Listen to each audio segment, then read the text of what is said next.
And so now we're going into bonus round, and I want to introduce Evelyn Saitoti. She's also my girlfriend. She is our Kiswahili instructor. And so she's going to kick off our bonus materials that you also have.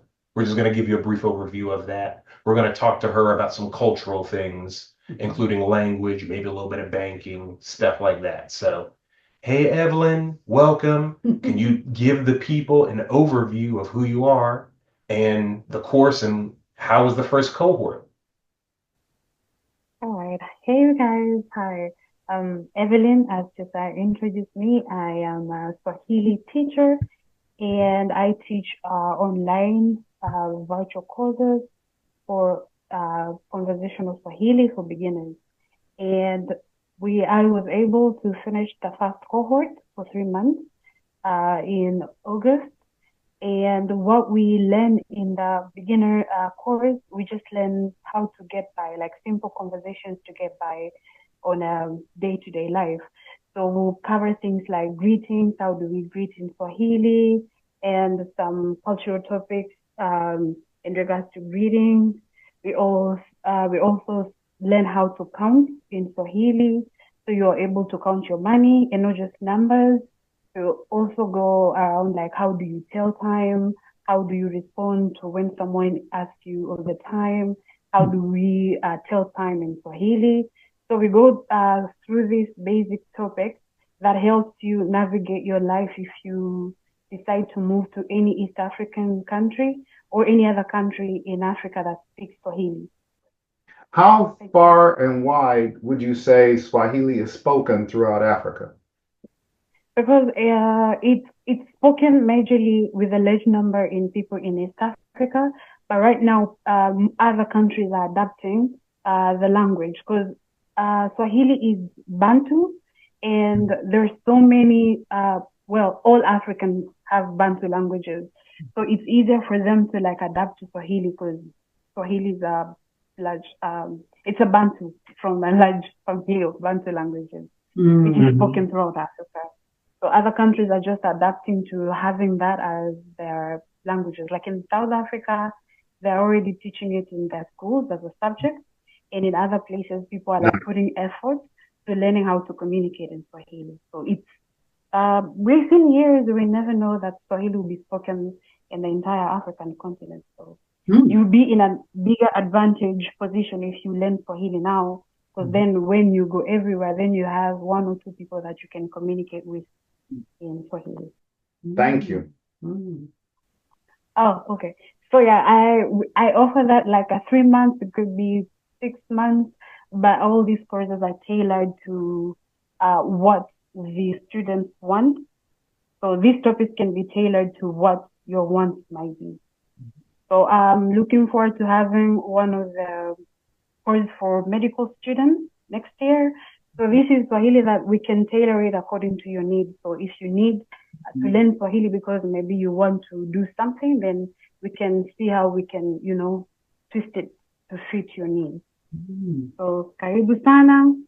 I'll be happy to have you or anybody else you know in your network to join my classes. Um, I think I will have my contact information if you need to reach out or if you have more questions, I'll be happy to answer them. Nice. Yeah, we enjoyed your first cohort very much. All of the cultural nuances were amazing. One question I had, who would benefit the most from, or sorry, who will be the most successful learning Swahili? Mostly for people who are thinking of moving to East Africa, they'll benefit more because then you're able to, get by, speak with people, negotiate businesses. If you want to leave land, then it's easier for you to get by because you already know the basics on how to communicate. And even if people are having a conversation, you won't be left out because then you know the basic if you get to be on one of my courses. So people who are moving to East Africa for sure will benefit greatly from learning Swahili. But it will be an added advantage if anyone else moving to either the central, western part of Africa to also learn because it's an added advantage. As I've mentioned earlier, it's growing. So if you move there and you find one or two people who speak it first, it makes you feel good and with the people because then you speak a language that they also speak. Mm-hmm. So yeah, those are the people that will benefit more. What is the difference between Kiswahili and Swahili? So Kiswahili is the proper way of, it's the language. Kiswahili is the language, but people have shortened it to Swahili, but it's pretty much the same. I think it's just a matter of pronunciation and people trying to find an easy way to pronounce. But the proper way to pronounce is Kiswahili. Kiswahili is the language spoken in the eastern part of Africa. Is it, you said it's Bantu. What are the components of the language? Yes, Swahili it's allegedly from the Bantu family, which is like most of the tribes in the entire Africa, but also it was borrowed from Arabic and there's some French words. There are some English words that were borrowed into making Kiswahili. So it's borrowed from a lot of languages. And if you get there, we'll learn because we have a lot of culture topics to learn, like what words was borrowed where, and you get to see how Kiswahili was formed from all these languages combined to making Kiswahili. Excellent. Nice. Is Swahili, in your opinion, a hard language to learn? No, it's not. It's not hard, but you need to have an open mind that you're going to learn a different language. Then you come with a very open mind to learning a new language that does not have a relation with any other language that you've learned.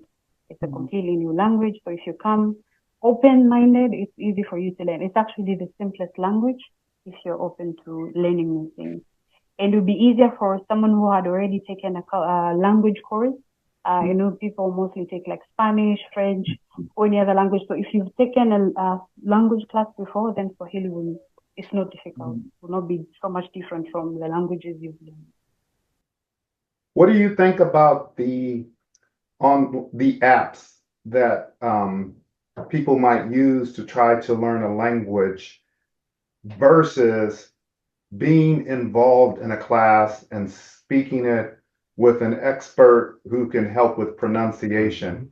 For example, while we were living in Rwanda, I would try to pull their language, Kinyarwanda, up on my app, and it really didn't exactly work well. What are your thoughts? So my thoughts, you'd rather learn with someone who really understands and speaks the language virtually than learning it through apps or because it's different. I would stick with Swahili because I'm familiar. That's actually my first language. So learning Swahili on either Duolingo or any other app, there are some words that we don't really use now, like in a day-to-day conversation. So if you learn it on like an app and then you come and practice Swahili, don't be surprised if people don't understand you because there might not be just words that we use on a daily basis. And Swahili is big and it's growing every day. There are new words formed every day. So if you learn with an expert, you are sure to learn the language that is spoken at that moment. So then there is formal Swahili and there is informal Swahili. So there is Swahili that we only put it in books and there is Swahili that we speak. And I would think it's best if you learn the Swahili that people speak. Because then it puts you in a very big advantage, like understand what people actually say. What languages do you speak? You said Swahili is your first language. What ones do you speak and how many? Well, I speak 3 fluently, but I'm also learning 2 other additional languages. So I speak Swahili, which is my first language. Then I speak my tribal language, which is Maasai, and I speak English. I'm taking classes on Spanish a little bit.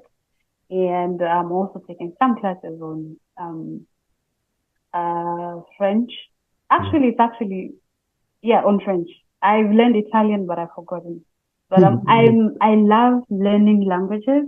So apart from those that I speak, I can hear some other languages tribal languages in Tanzania when someone speaks. So I would say I know a lot of languages. I can't put a number to it, but the ones that I'm competent in speaking, writing, are three: Swahili, English, and Maasai. Nice. Because you wear so many hats, you interact with individuals from all different parts of the world. Do you think that really prepares you to be able to interact with individuals and teaching them Swahili? Yes, yes, it does. Me being bilingual and being able to speak more than one language had helped me interact better with people and be in a position to understand. Even when someone speaks, it might not be that I understand completely, but since I have an ear to understand when someone speaks, it's easy for me to know what someone wants. A good example was I've had a French man come to my office, not knowing Swahili, not knowing English, and it was really difficult to like for other people to understand. But because I love learning language, I was able to understand what he wanted and provided him with the help that he needed. He actually needed a technician to help them fix the fridge.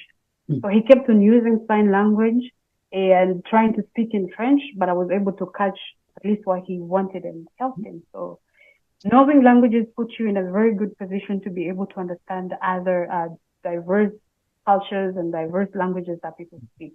So yeah, I recommend people to learn more languages. Learn English, learn French, learn any other language. Try to live with the people in the community that you go to, whether it's West Africa, East Africa, or anywhere. Just try to be with the people and try to learn their language. It will really help you. So you mentioned that in your background you are Maasai. So in the Swahili course, if people were to sign up for that, are you open also to sharing your culture being Maasai? Because let's face it, Maasai from a American point of view, a Western culture point of view, um, the Maasai angle is just really popping. You know what I mean? It's really happening. So come on now, folks gonna ask you about that. You're gonna share some modules on that and just say a little bit. So because they're gonna want to know. I would love to. I love sharing my culture with other people. If you all want, I can even have Maasai classes. Oh, yeah, for sure. That is to say, that is to say, I'm very willing to share with you my culture with you guys. If you have questions, if you've had something that you're always curious of knowing, I'll be happy to share what I know from my, my point of Maasai culture. And as you said, it's popping because that's the only culture that we're very we're like very called what is the word um conserved. What's the word for it? But we are holding our culture really tight. Even for us that have been exposed, we still hold our culture really dear. If I go home, I'll dress in my Maasai attire, I'll speak Maasai, I'll be mingling with other Maasai people regardless of the level of education status that you have. Maasai always at some point make sure that you know your roots, you know where you're coming from, and they make sure that you do not forget where you're coming from. So it's popping because people are still holding it so dear. And it's like identity for many East African countries, I would say. Even in Africa, you see our the shield that we use is put somewhere, or as jumping, or as shown in like National Geographic channels with animals. So yeah, it's widely shared. Even in Africa, Maasai is still widely shared. Not that there are not other cultures, but I think Maasai was one that proved to be a little unique to other people because regardless of whatever exposed we are, we always go back to our roots. And I think another component is that nomadic piece because Maasai being traveling and to new fertile ground for the herds to be able to graze. It's like there's no borders to Maasai. No, we don't. We don't have borders. We move everywhere. Like for us, like another thing to share right now is like if you go to a Maasai village, there's nobody owning a land, like saying, claiming that this land is mine. If I feel like I don't want to live here anymore, I can just move my house and move it to a different place that I feel fit. Because we have these temporal houses to really, they're not like permanent brick houses.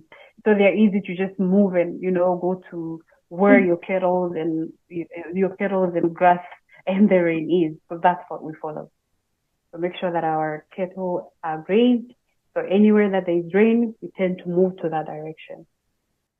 Yeah, it reminds me in the word, they moved about. They didn't stay, the whole families, they would just, they didn't have, like you said, brick and mortar, so to speak, and they just kind of moved about. So yeah, it reminds me. Pilgrims. Pilgrims, yeah, back in Mhm. Moses' day, back in that time, yeah.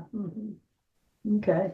Yeah, right now they're trying to have a little bit of permanent residence, but even if they choose to have a permanent resident, we still move. Like our warriors in our community and the men in our community tend to move the pharaohs around, and then they can always come back home to their wives. But it's something that we're already used to. They'll be moving for months. If they find grazing and water for the cattle, they come back if it's rainy season for the areas that people are trying to establish a little bit of permanent residence. But other people, they just move to different places. And the funny thing is, with Maasai, I don't need, East African, you don't need to have a visa to go anywhere. But for Maasai, we don't need a visa to go anywhere in East Africa. As long as you have your tribal dress, yeah, you can cross borders. Just cross to Kenya. Nobody at the immigration stops you. Yeah, I saw that in the Cross video. over and cross back. Yeah, someone asked these Maasai brothers, "Do you need a passport or a visa or something to cross borders?" I think these were Kenyan Maasai in the video I saw, and they had the checkered, Maasai signature apparel, and the brother just held it up and waved it at the camera. He's like, "This is my visa." This is my passport. So I thought that was. I don't remember who it was, but I was like, I love that. That's awesome. That's stress free. I love it. Yeah. That's great. Yeah. So I've had some former coworkers who start emailing me about trips to the continent and they want to do this, that, and the other thing, which is nice, but that's not my lane. Could you speak about jungle safaris and stuff like that? Yeah, thank you. So yeah, I as Mark shared earlier, I have so many hats. So we also have a tour operating company. It's called African Jungles, and we arrange budgeted safaris to people to move around East Africa and Tanzania for sure. So if you're looking to come for just tourism activity, for sure, after African Jungles, we got you. We'll be sure to share our website with the Bradleys, so they can share with anyone who wants to really know more about African jungles. But we do arrange safaris, we arrange accommodations, airport pickups, and take you to, have the adventure of your life in a safari or hiking Mount Kilimanjaro or any other mountain that is around Tanzania and East Africa. We do that. And we actually have a trip planned for this December to go to Uganda for 14 nights. Thank you, Daniel. So yeah, that's our Instagram page. You can also follow us and see whenever we have something coming up. But that's what we have on our plate right now, the December trip, and or arranging or organizing trips for corporate. So if you're someone working in a corporate world and you want to unwind and have a little bit of a different environment and a different feel from the office life, we got you at African Jungle. So karibu sana. Oh, that's fabulous. So individual can sign up, or it can be a corporate outing, like a team building trip or something like that. And it includes, as you said, everything from airport pickup to, because people are going to ask me that. It's like, we asked my niece to pick us up from the airport here, right? Exactly. Go down and bless her heart. Thank you. Yeah. Karibu, karibu And, sana. so are you one of those people who says, oh, there's Mount Kilimanjaro over there, or have you actually touched, walked on, and been to Mount Kilimanjaro Oh, yourself? I am actually someone who can give you the real experience because I did hike it myself in 2019, which was the most amazing experience I've ever had. So definitely, I'm that person to give you the true experience for you for hiking Mount Kilimanjaro. It's truly amazing. And at African Jungles, we can also arrange that for you to have that experience as well. So we arrange from different routes and days that you want to climb. We have days routes that take 5 days, routes that take 7 days, and routes that take 8 to 9 days, depending on how long you want. So then you have to what's the word? Make sure that you are acclimatized when hiking the mountain because it's a bit different. So we need to make sure that the longer route, that means you have ample time to acclimate yourself and get the experience of uh, being used to the climate change. And the 5 days is like the faster trip. So Yeah. however you want, definitely we can discuss this and give you what you'd want. So Karibu South African Jungles, we got you. That's on the screen. You should see our Instagram page, but we also have a website that it should be on the Instagram handle as well on our bio. So there.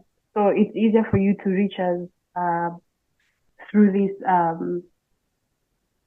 media that are showed here. So our Instagram, our number, there's a number there, or through our website. So Karibu South African Jungles, we got you covered. For anybody looking for a budgeted trip, to a corporate one, or an individual trip, family, we got you with all that. Karibu Sana. Wow. Oh, and I'm using Swahili. Karibu Sana is a Swahili word that we love using. So you get to learn Swahili, get to experience the culture, get to experience, the safari of, jack of all trades. You get one person, you get all your problems taken care of. And this is very affordable. I looked up the 1,750,000 shillings. That's actually less than $800, way less than $800 for so many days. That was fantastic. Wow. Sure, yeah.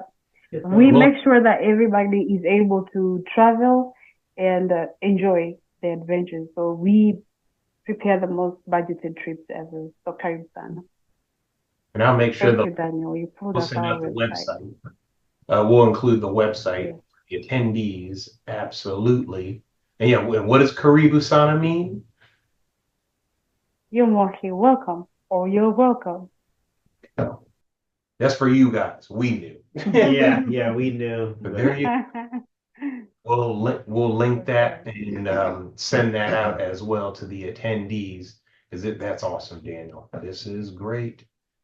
Well, thank you. Thank you so much. This is exciting. Yeah, and that just to add, Karibu Sana. To add that, we also have a charity organization for anybody looking to do charity that are meant to reach the Maasai community. It's an organization called Retuno Ema, that is the Maasai word, and we're trying to get to the Maasai community living in Somera, Tanga. It's a Tanga region in Tanzania to get access to clean water. So these are the people who were moved from Ngorongoro to the new area in Tanga, and now they're facing different problems with water. So we also have that. I will share with you the website as well and contact information. But if you want to give back to people, we also have an organization that can help you just do that. So yeah, I'm a person with so many hats. Okay, Busan. Doing big things. We love it. Well, thank you, Thank Evelyn. you. This is good. Good Guys, this is a taste Mhm. of everything. So we will link you up so that you can take advantage of this, join up with this. Swahili courses, African jungles, safari, amazing charity organization work to restore clean water and other valuable amenities that Evelyn's overseeing. So glad we could have this interview with you. Oh, wait, one last thing. Yeah. People ask us this. In fact, we got asked this yesterday. And we know the answer, but I want the folks who will hear this to hear the answer. Were those real lions, zebras, and gazelles that you and Josiah were petting? Yes, they were very much real live lions Real that we life. petted. Real life. Yeah. Uh-huh. Oh, They were not like Photoshop or anything. They were real. It was an amazing Yes, sir. experience. I tell you, from being chased by them to actually petting them, oh my I God. am still in shock. Oh, Wow. Yeah. I Evelyn, am still in not shock me. that I actually was able to do that. And Evelyn was not chased during that. During that. That was Be specific. years. No, I wasn't. Yeah. Yes, in fact, here we're going to get ready to let you go, hon. But it's guys, you want to hear about these? This is impromptu because we were doing. We had one focus and we've seen that through. This has been a beautiful presentation, Evelyn.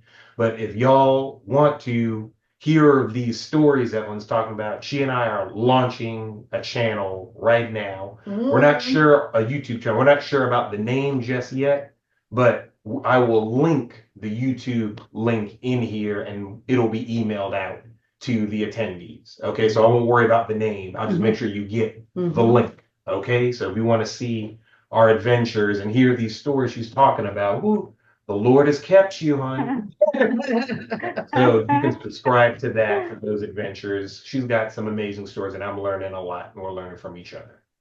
So yeah. For sure. Karibu-san. Reboot. So Thank thank you. I know it's evening for you, so Joan and Jema, if the family remember that, that's good. Yeah. Yes, good evening, Joan and Jema. Asante sana, asubuhi njema. Nakupenda pia.